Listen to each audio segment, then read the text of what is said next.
Hello everyone, Shadow Helmet Guy here.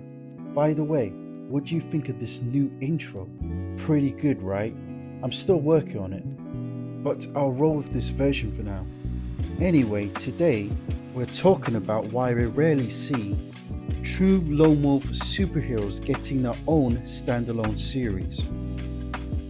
For example, when you look at these characters in their own movies or shows, they're usually portrayed as lone wolf types, anti-heroes or heroes who operate solo without team-ups or relying on anyone else to get the job done. Over time, you really get the sense of how strong and capable they are on their own. They handle life or death situations, make tough decisions, and pull off impressive feats without any backup. But for some reason, whenever they are put into a team, whether it's sidekicks, allies, or big groups, they suddenly feel less competent.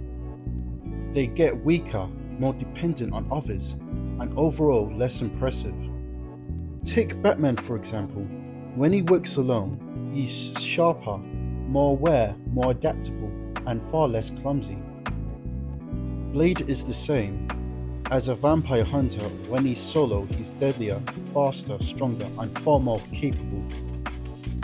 Even Moon Knight, when he operates alone, he's unpredictable, brutal, and much more dangerous. Which really shows how different their writing becomes the moment they are taken out of the lone wolf environment.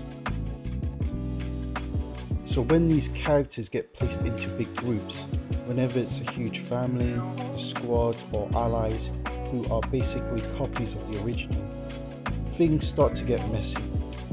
You end up with an oversaturated cast where everyone needs to develop and everyone has to prove how capable they are. And because of that, the focus shifts away from the main hero. The story starts boosting the side characters just to show how better or more impressive they are compared to the original. That creates this constant competition between them, and sometimes they even get overpraised by other characters in the story. But the downside is that the main hero gets diluted or pushed aside so that other heroes can get their shine. Then it turns into an endless debate about who's stronger instead of focusing on the actual story or the mission. And sometimes the main hero has to be written weaker on purpose, just so everyone else can have their moment to look more capable, which becomes a really bad habit in a lot of modern writing. This issue also shows up when the main hero is paired with a companion, with love interest or a female counterpart. Modern writing often shifts towards elevating new characters by repeating, highlighting how skilled or more capable they are compared to the protagonist. As a result, the hero ends up being pushed to the side of their own story. A common pattern is a protagonist constantly praising the new character, which unintentionally weakens their own role and make them feel unnecessary to the plot. This also tends to lead into a forced romantic subplot, which distracts from the core mission or narrative. It's a recurring trend that often undermines the story instead of strengthening it. It's not just male heroes.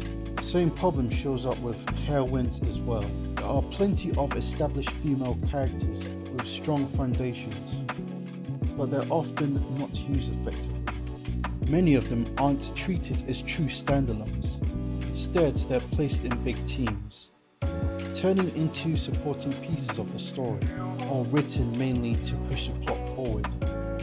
And when studios do introduce original heroines, often don't seem to know how to develop them without relying on a dynamic group. Black Widow is a good example.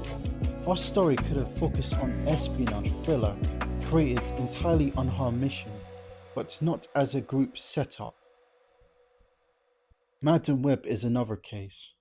Instead of overcrowding the film with multiple characters, it could have simply been a Spider-Woman movie with a clear direction and stronger tension. And Elektra doesn't need to be tied to anyone else.